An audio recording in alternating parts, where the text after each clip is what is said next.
Nimekuwa nikipata simu nyingi mno sana kuhusiana na black trimmer.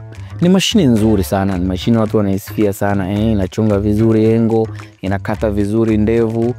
Sasa niwaambie tu kitu kimoja kwamba complaints zote ambazo unazozipata kutoka kwenye black trimmer ni ya kiwembe.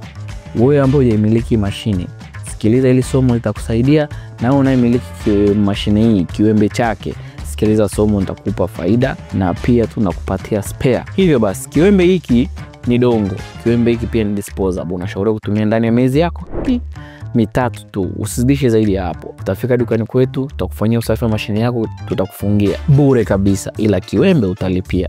Lakini pia vile vile kiwembe hiki akihitaji, yani mashine yako sio usirushe, usitupe mashine. Hakikisha una replace mashine yako vizuri taratibu. Au kama una mfuko wako unaweza ukaificha vizuri na ndani yake kile plastiki unavitunza vizuri. Na tuna recommend sana